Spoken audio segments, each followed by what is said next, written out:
வணக்கம், எல்லாரும் எப்படி இருக்கீங்க? பாலிசிஸ்டிக் ஓவரி சிண்ட்ரோம் அப்படிங்கிற பிசிஓஎஸ் இல்லை பிகாஸ்ன்னு சொல்கிறது இன்றைக்கி அதிகமாக நம்ம கேள்விப்படுறோம், பார்க்குறோம் இல்லையா? பொதுவாக இந்த ஃபாஸ்ட் மூவிங் வேர்ல்டில் நம்ம உணவு முறைகளும் லைஃப் ஸ்டைல் சேஞ்சஸும் பெரிதளவில் மாறிட்டதுனால இன்றைக்கி காலகட்டத்தில் இந்த பிசிஓஎஸ் அதிக பேருக்கு வர காரணம். இது பெண்களுக்கு இருக்கிற ஒரு ஹார்மோனல் டிஸார்டர். இதனால் irregular periods, weight gain, acne, அதாவது முகத்தில் பரு வருது இல்லையா, அண்ட் ஃபர்டிலிட்டி இஷ்யூஸ் கூட பார்க்குறோம். குழந்தை பிறக்க முடியாத நிறைய பேர் இந்த பிசிஓஎஸ் பிரச்சனைகள் இருக்கிறத நம்ம பார்க்குறோம்.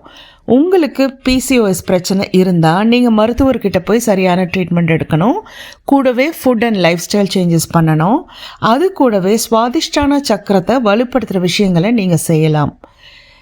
நம்ம தொடர்ந்து ஷார்ட்ஸில் இப்போது சக்கராஸை மறுபடியும் ரீவிசிட் பண்ணிகிட்டு இருக்கோம் இல்லையா? மூலாதாரம் பார்த்தோம், சுவாதிஷ்டானம் பார்த்தோம். ஸோ அது சம்மந்தமான ஒரு காணொலி தான் இது. யோக நிலையில் பார்த்தா இது சுவாதிஷ்டான சக்கரத்தில் இருக்கிற எனர்ஜியோட இம்பேலன்ஸ்னால் வரும்னு பார்க்கப்படுது. சுவாதிஷ்டான சக்கரம் எங்கே இருக்குன்னா, நம்ம முன்னாடியே அதை பார்த்தோம் பல காணொலிகளில். இது நம்ம முதுகு தண்டு முடிகிற இடத்துல இருந்து 4 இன்ச்சு மேலே இருக்குது. அதாவது நம்ம தொப்புள் கொடியிலேருந்து 2 இன்ச்சு கீழே நம்ம யூரினோ ஜெனிட்டல் ஆர்கன்ஸ் இருக்கிற இடத்துல அங்கிருந்து அடிவயிறு வரைக்கும் கட்டுப்படுத்துகிற சக்கரம் இது. கர்ப்பப்பை இருக்கிற இடத்துல தான் இந்த சக்கரம் இருக்கிறதுனால இந்த சக்கரத்தை வலுப்படுத்தும் போது அங்கே இருக்கிற உறுப்புகளின் செயல்பாடும் சீராக இருக்கும். அது மட்டும் இல்லாமல் இந்த நீர் சக்கரத்தில் இருக்கிற ஆற்றல் சீராக வைக்கும்போது ஹார்மோன் சுரந்து நல்லா வேலை செய்யும். சுவாதிஷ்டானா நீங்கள் காணொலி பார்க்கலன்னா பாருங்கள்.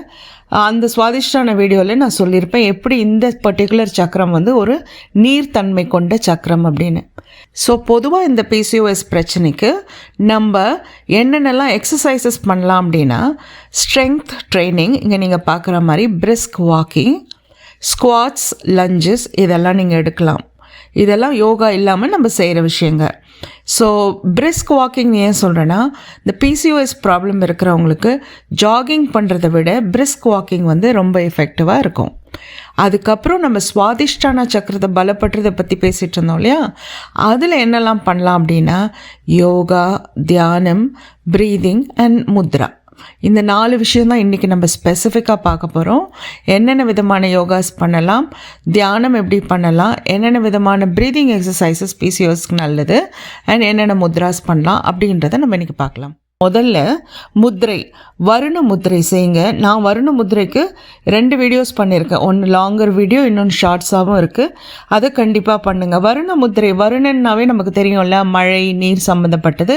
ஸோ இது ஒரு நீர் முத்திரை. நம்ம உடலில் இருக்கிற அந்த நீரின் தன்மையை பேலன்ஸ் பண்ணும், சமநிலை பண்ணும்.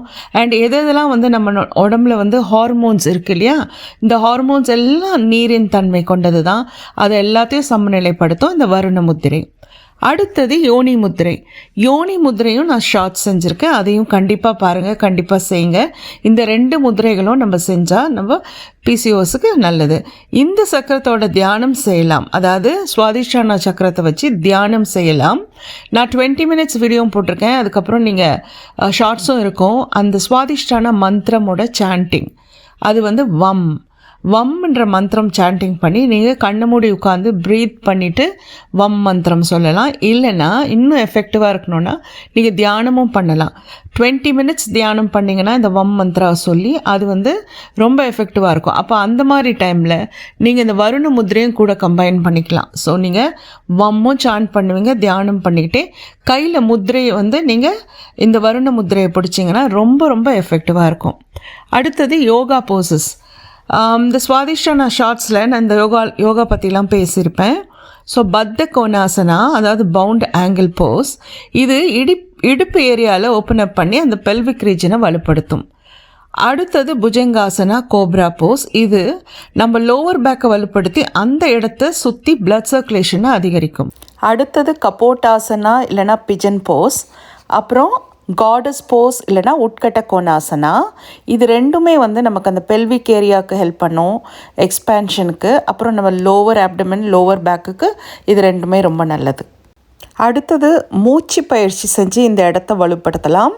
என்னென்னா நாடி சோதன் இல்லைனா ஆல்டர்னேட் நாஸ்ட்ரல் ப்ரீத்திங். இந்த ஆல்டர்னேட் நாஸ்ட்ரல் ப்ரீதிங் வந்து எல்லா சக்கரத்துக்குமே நல்லது. மூலாதாரத்துலேருந்து மேலே நெத்திக்கு இந்த தேர்ட் ஐன்னு சொல்கிற ஆக்னா சக்கரம் வரைக்கும் எல்லா சக்கரத்துக்கும் ரொம்ப நல்ல ஒரு மூச்சு பயிற்சி அப்படின்னா இந்த நாடி சோதன். இதுக்கும் நான் வீடியோ பண்ணியிருக்கேன். இட்ஸ் லாங்கர் வீடியோ, அதை நீங்கள் பாருங்கள். கண்டிப்பாக வந்து அதில் நிறைய இன்ஃபர்மேஷன் சொல்லியிருப்பேன் ஆல்டர்னேட் நாஸ்ட்ரல் பற்றி. அடுத்தது உணவு முறை, லைஃப் ஸ்டைல் சேஞ்சஸ். ஸோ தண்ணீர் இருக்கிற காய்கறிகள், நம்ம இங்கே தண்ணீர் சம்மந்தமான சக்கரத்தை தான் ஆக்டிவேட் பண்ணுறோம் இல்லையா? பிகாஸ் அந்த யூரினோ ஜெனிட்டல் இருக்க ஆர்கன்ஸ், அதாவது நம்ம கர்ப்பப்பை வந்து அந்த சுவாதிஷ்டானம் சுற்றி தான் இருக்குது. ஸோ தண்ணீர் இருக்கிற காய்கள், பழங்கள் அதெல்லாம் நீங்கள் நிறைய சேர்த்துக்கலாம். டீஹைட்ரேஷன் ஆகாமல் நிறைய தண்ணி குடிங்க. இதெல்லாம் தண்ணி சம்மந்தமாக. அதுக்கப்புறம் கார்பை கம்மி பண்ணிவிட்டு ப்ரோட்டீன், அதாவது புரதச்சத்து இருக்கிற உணவுகளை நீங்கள் சாப்பிடணும். அடுத்தது கண்டிப்பாக ப்ராசஸ்ட் ஃபுட்ஸ் அண்ட் சுகரை தவிர்த்துடணும். சர்க்கரை வந்து ரொம்ப ரொம்ப இன்ஃப்ளமேஷன் காஸ் பண்ணுன்றதுனால, ப்ராசஸ் ஃபுட்ஸும் இன்ஃப்ளமேஷன் பாடியில் காஸ் பண்ணுன்றதுனால அது இந்த பிசிஓஎஸ் சிம்டம்ஸை அதிகம் பண்ணும். அதனால் அதை கண்டிப்பாக நிறுத்திடுங்க. இது ஹார்மோன்ஸ் வந்து இம்பேலன்ஸ் பண்ணிடும். அதனால் ப்ராசஸ் ஃபுட்ஸ் அண்ட் சுகரை தவிர்த்துடணும். பாட்டம் லைன் ரொம்ப ரொம்ப ரொம்ப முக்கியமான ஒரு விஷயம் என்ன அப்படின்னா, ஸ்ட்ரெஸ்ஸை கம்மி பண்ணாவே இந்த பிசிஓஎஸை தவிர்த்திடலாம். நம்ம எல்லாத்துக்கும் ஸ்ட்ரெஸ் ஆகிறோம் இந்த ஃபாஸ்ட் மூவிங் வேர்ல்டில். ஸோ அதுக்கு நம்ம பண்ணுற தியானமும் மூச்சு பயிற்சியும் யோகாவும் ரொம்பவே உதவும். ஸோ ஸ்ட்ரெஸ்ஸை கம்மி பண்ணலாம். நான் முன்னாடி சொன்ன மாதிரி பிசிஓஎஸ் பிரச்சனை இருந்தால் ஒரு மருத்துவரை பார்த்து கன்சல்ட் பண்ணுங்கள். Food and life style changes பண்ணுங்கள். இங்கே நான் சொல்லியிருக்கிற வருண முத்திரை, யோனி முத்திரை, வம் மந்திரம் சொல்லிகிட்டே தியானம் பண்ணுறது, நாடி சோதன், மூச்சு பயிற்சி, இப்படி அதுக்கப்புறம் இங்கே பார்த்த யோகாசனங்கள்லாம் இருக்கு இல்லையா, அது எல்லாமே நீங்கள் பண்ணிங்கன்னா பிசிஓஎஸ்க்கு ரொம்பவுமே ஹெல்ப் பண்ணும். ஸோ இங்கே சொன்னது எல்லாமே நீங்கள் செஞ்சு பாருங்கள். கேள்விகள் எதாக இருந்தால் கண்டிப்பாக சொல்லுங்கள், உங்கள் கருத்துக்களை பதிவிடுங்க. அடுத்த காணொலியில் வந்து நான் கண்டிப்பாக பிசிஓஎஸ் சம்மந்தமாக டிஹெச்டி அப்படின்ற டைஹைட்ரோ டெஸ்டாஸ்ட்ரான் இதை பற்றி நம்ம டீட்டெயில்டாக பேசலாம். ஏன்னா பெரும்பாலும் பிசிஓஎஸ் இருக்கிறவங்களுக்கு நிறைய முடி கொட்டும். And at the same time வந்து முகத்தில் தேவையில்லாத இடத்துலலாம் வந்து முடி அதிகமாக வளரும். இது வந்து இந்த டெஸ்டாஸ்ட்ரான் அதனால் வருது. ஸோ நம்ம அதுக்குன்னு மாத்திரை எடுக்காமல் நேச்சுரல் வேல என்ன பண்ணலாம் அப்படின்னா, இந்த டிஹெச்டி பிளாக்கர்ஸ் அப்படின்னு சில உணவு முறைகள் இருக்குது, உணவு இருக்குது. ஸோ என்னென்ன ஃபுட்டெல்லாம் வந்து டிஹெச்டி பிளாக்கர்ஸ் அப்படின்னு பார்க்கலாம். அதெல்லாம் நம்ம உணவில் அதிகம் சேர்த்துக்கும் பொழுது நம்ம டெஸ்டாஸ்ட்ரான் லெவல் வந்து கம்மி பண்ணோம், அதை பிளாக் பண்ணோம். அதனால் நமக்கு ஹேர் ஃபால் வந்து கண்ட்ரோல்டாக இருக்கும். அதே சமயத்தில் டிஹெச்டி, அதாவது டைஹைட்ரோ டெஸ்டாஸ்ட்ரான் இருக்கிற அந்த பிளாக்கர் வந்து உணவில் இல்லாமல் வேறு என்னென்னலாம் நம்ம தலைக்கும் அப்ளை பண்ணலாம் முடி கொட்டுறதை தவிர்க்கிறதுக்கு அப்படின்னு நான் அடுத்த காணொலியில் பார்க்கலாம். நன்றி.